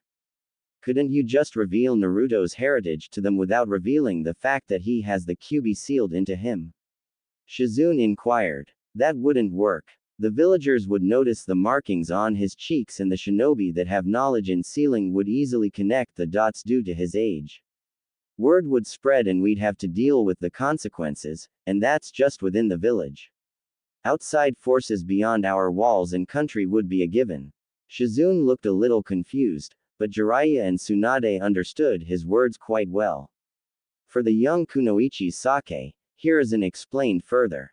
It's simple. If the people of Konoha knew that Naruto was Minato and Tsunade's son, they would treat him like royalty and spoil him rotten. He would become a spoiled and arrogant child that would believe that just because he is the heir of a prestigious clan, he'd be handed power and strength on a silver platter and not value hard work, determination and training. He might even look down on others and believe he is their better by default. There'd even be several factions in Konoha that would seek to use his future power and influence. Hiruzen let out an annoyed scoff. The most notable would be Danzo.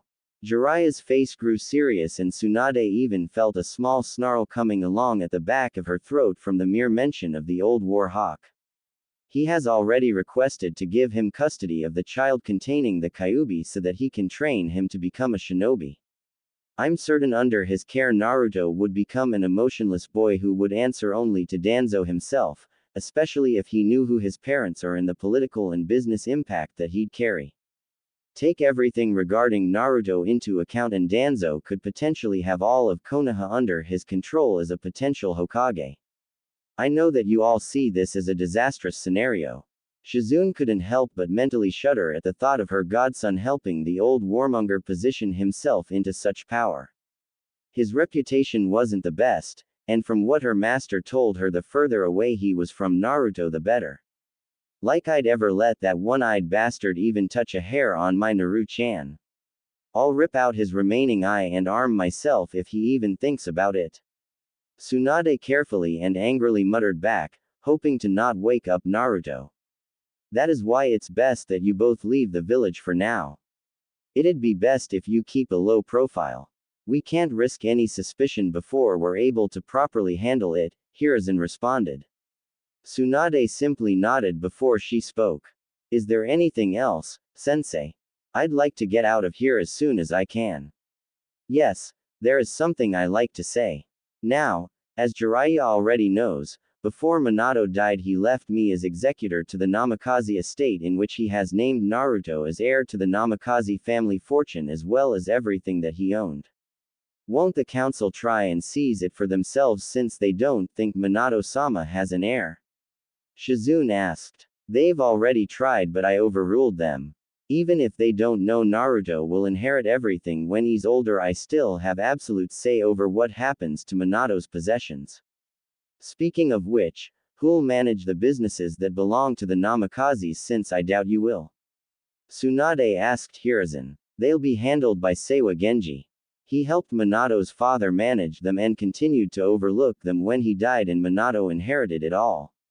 He was a good and loyal friend to the family so we don't have to worry. Everything will continue to run correctly, but he'll be left in the dark about Naruto in case there's a chance he might let his identity slip or someone trying to force information out of him. I believe you should also know that Minato has requested in his will that I have all your debts paid off through the Namikaze fortune. Tsunade and Shizune felt shock overtake them. And before you try and refuse, you don't need to worry about negatively affecting Naruto's inheritance. Even as high as your debts are, they won't make that big of a dent in the family fortune.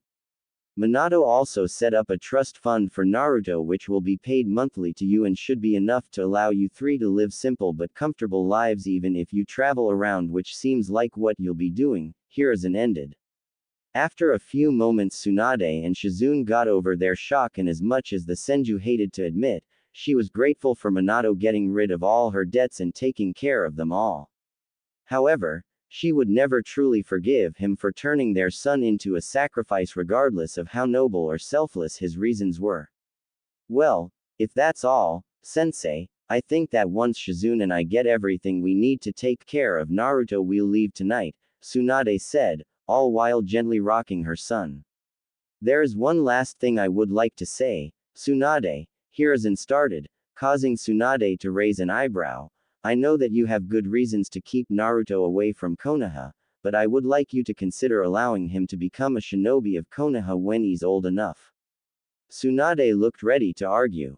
Before you speak against it, you have to remember that the blood of some of the greatest shinobi in the world including yourself runs through Naruto's veins. Following the path of a shinobi is instilled in him and I highly doubt that you could stop him even if you tried to. Naruto has the potential to become as great a shinobi as your grandfather, great uncle and his father, maybe even greater, and he'll need the support of Konoha behind him to help him with whatever enemies he will face.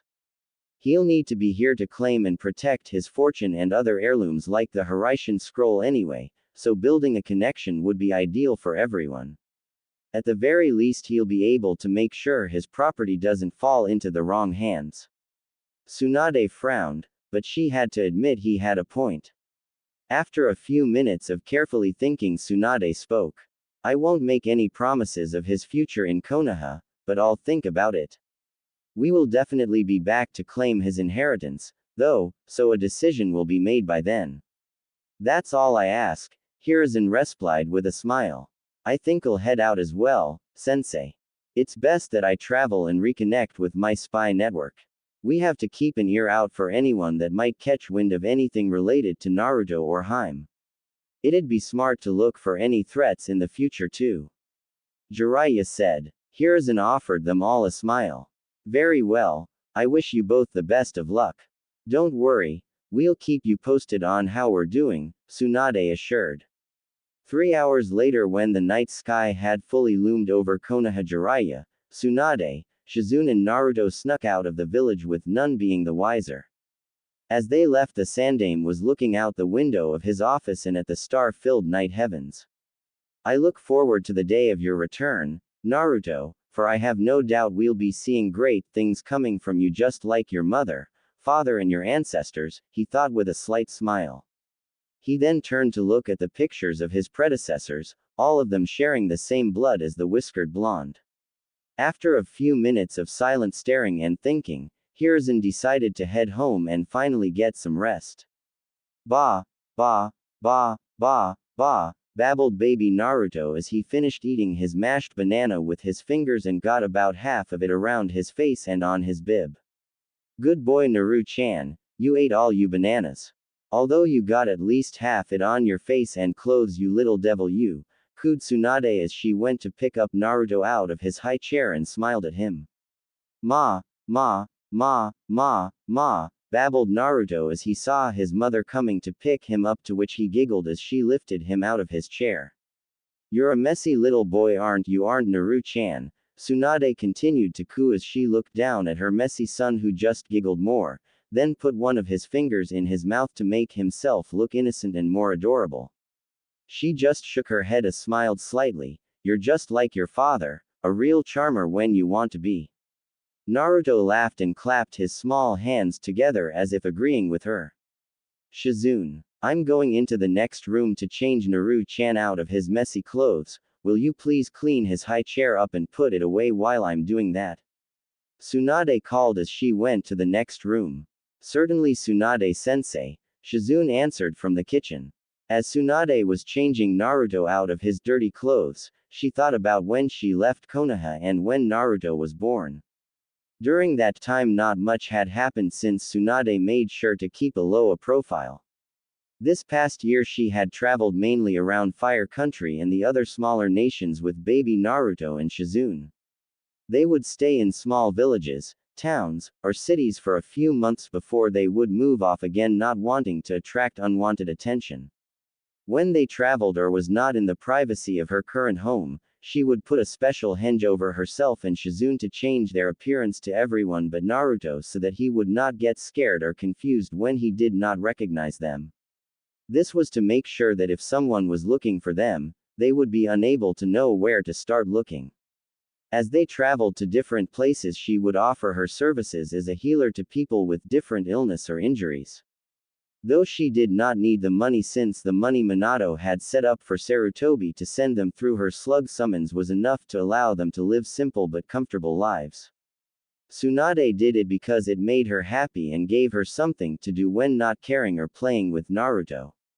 Also during the year, Naruto was growing up to be a very active child. He loved to play around in his playpen with his different toys, and when he started crawling about 3 months ago, he could hardly stay in the same place for too long. He would also grab anything he could get his hands on and that he could put in his mouth. On more than one occasion, Tsunade and Shizune had just barely stopped Naruto from swallowing or choking a coin, a marble, and other small objects. He also had a knack for getting into trouble. On several occasions Naruto somehow climbed up onto a chair, table, or even a shelf whenever he saw something he wanted on them. This resulted in him nearly falling off and getting hurt each time, but thankfully Tsunade or Shizune were able to catch him and keep him from getting hurt. Though Tsunade nearly had a heart attack each and every time it happened. It was after the second one of those incidents that both Shizune and she decided that one of them would always have Naruto within eyesight for their own peace of mind. After Tsunade finished changing Naruto, she lifted him up in her arms and cooed, "Now that you're nice and clean again, you're a handsome boy. Aren't you, my little Naru-chan?" Naruto just replied by squealing in delight and clapping his hand again. Tsunade then went out to the main room where Shizune was just finishing putting away Naruto's high chair. She then went to sit down on a chair and began to loosen up her robes and lowered the strap to her bra to expose her left. She then brought Naruto up to it so that he could start feeding. After which Shizune then went to another chair opposite Tsunade and began to read a new medical book she had recently bought. It was just about 5 minutes after Tsunade began that someone suddenly came through the open window that was next to her. With Tsunade so engrossed with feeding Naruto and Shizune in her book, both of them failed to notice the intruder. When the intruder saw Tsunade's current manifestation and what she was doing, he suddenly let out a large cry. Ah! After which the intruder was sent across the room by a massive nosebleed and hit the wall hard, knocking the intruder out. When the two women heard the cry and the thud of the intruder hitting the wall, they both immediately sprung into action.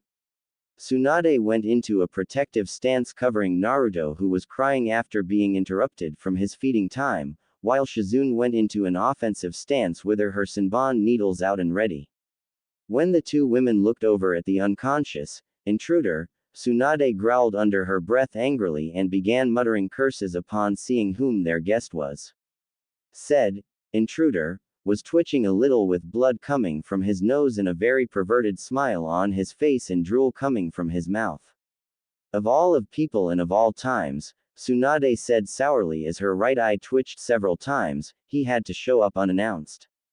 Jiraiya-sama, Shizune said a bit worriedly as she went over to the now unconscious Toad Hermit.